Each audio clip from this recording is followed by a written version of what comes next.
Assalamualaikum warahmatullahi wabarakatuh.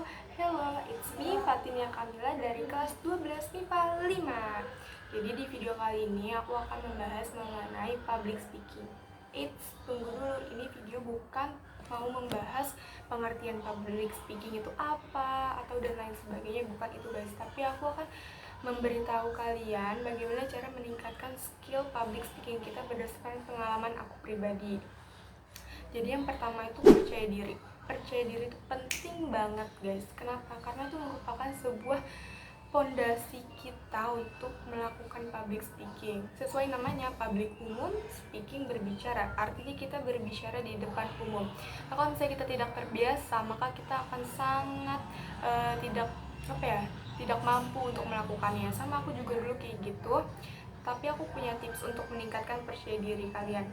Jadi kalau aku suka banget nih yang namanya ngaca kayak gini, ngaca sambil ngomong-ngomong sendiri. Entah itu ngapain, aku suka aja ngomong sendiri kayak gitu.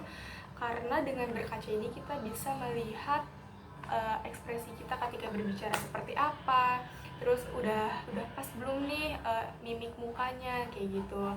Nah, tapi aku mau ngasih tahu kalian harus melakukan sesuatu hal yang bisa meningkatkan kepercayaan diri kalian masing-masing, karena caranya itu berbeda-beda tiap orang. Kalau aku pribadi adalah dengan cara mempersiapkan materi dengan sangat-sangat matang. Jadi aku harus udah yakin, aku harus udah menguasai materi ini untuk sebelum aku sampaikan ke orang lain. Jadi kalau misalnya aku belum yakin atau aku masih ragu-ragu, biasanya aku belum berani.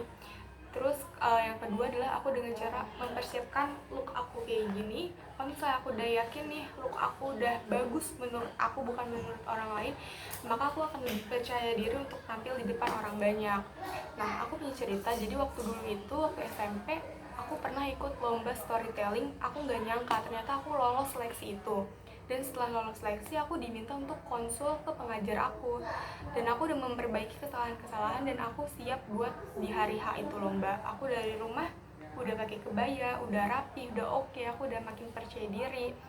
Tapi tiba-tiba aku dapat urutan di pertengahan, dimana aku melihat dari kontestan 1 sampai ke pertengahan itu luar biasa bagusnya guys. Jadi itu bikin mental aku ngedown, bikin mental aku jadi ngedrop, bener aja.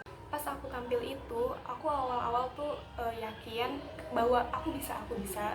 Aku masih hafal, aku masih menggunakan mimik wajah aku. Cuman pas makin ke pertengahan sampai ke akhir, aku mulai jantung aku rasanya mau meledak. Tapi aku udah grogi parah, minder ngeliat orang, aku teringat orang yang selalu bagus itu.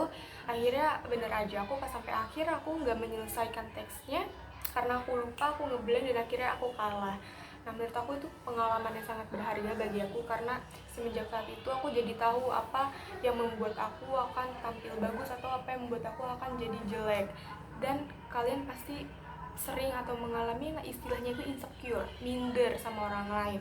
Aku pun begitu, tapi kita harus percaya guys bahwa kita itu punya keunikannya masing-masing, di mana orang lain itu nggak punya. You have to believe that you are unique. Karena kita nggak bisa compare nih diri kita tuh kayak gini ke orang lain. Iya, karena kamu bagus, aku bagus, kita nggak bisa meratakan karena kamu punya keunikan ini, aku punya keunikan itu. Jadi jangan pernah compare, karena itu bikin mental kalian jadi buruk. Oke? Tips yang kedua adalah vokal. Kenapa vokal itu penting?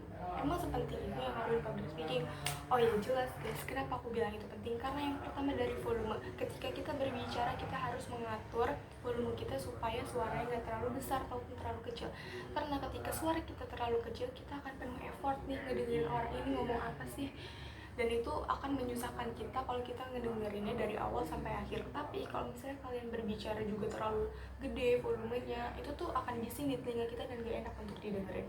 Yang kedua adalah intonasi. Intonasi itu adalah naik turunnya kita ketika berbicara. Kenapa itu penting? Karena itu bisa membuat para audiens itu tertarik dengan apa yang kita bicarakan. Jadi message-nya itu akan lebih tersampaikan. Contohnya aja kayak gini. Halo, saya Fatinia Kamila akan membawakan acara bernama Silat. Tentu hal seperti itu akan mengering. Coba kalau kayak gini. Halo, nama saya Fatinia Kamila. Di sini saya akan membawakan acara bernama Silat.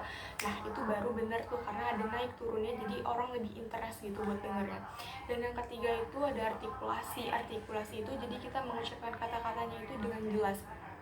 Yang ketiga adalah ekspresi dan gesture. Guys, zaman sekarang itu penting banget yang namanya ekspresi muka kalian dan gestur tubuh kalian. Kenapa aku bilang penting? Karena yang pertama, ekspresi itu akan membawa suasana kalian saat berbicara. Coba kalian dari awal ngomong, nama saya Fatia Kamila akan membawakan, itu tentu tidak asik dan membuat orang jadi boring nonton kalian. Hidup kita itu aja naik turun guys, naik turun, ntar ada sedih, ntar ada senang, ntar ada sedih lagi, ntar ada marah. That's why kita juga harus mempraktikkan mimik ekspresi muka kita yang cantik, yang ganteng ini untuk berbicara di depan publik juga seperti itu. Gunakanlah komponen-komponen yang ada di wajah kalian ini, ada alis, mata, hidung, bibir, untuk membentuk sebuah ekspresi supaya nanti para audiens gak bosan saat melihat kita sedang berbicara. Terus gestur, aku tahu aku di video ini juga belum sempurna, tapi yang pasti kalian harus ketika berbicara adalah harus tegak badannya seperti ini. Jangan awkward, karena orang lain akan bisa menilai kalian awkward, tuh nggak bagus, nggak enak untuk dilihat. Terus tangan juga gerakin senatural mungkin. Jangan setiap kalian berbicara kalian selalu tangannya diputar-putar kayak gini, kayak mau joget. Pokoknya maaf guys, aku lagi bercanda. Pokoknya kalian harus tegak, harus yakin, gerakan ekspresi sebaik mungkin, senatural mungkin, dan gerakan tangan pun juga senatural mungkin.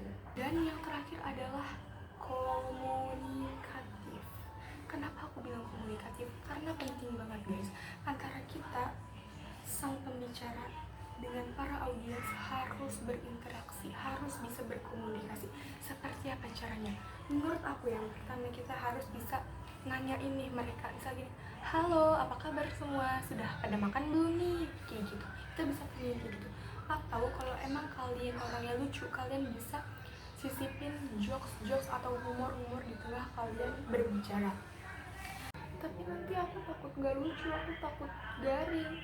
Hei teman-temanku, gak ada salahnya kita mencoba untuk membuat orang lain itu tertawa. Kalau misalnya nanti lucu ataupun enggak, ya itu nggak apa-apa, itu nggak jadi masalah. Yang penting kita tuh udah mencoba supaya suasananya itu nggak membosankan.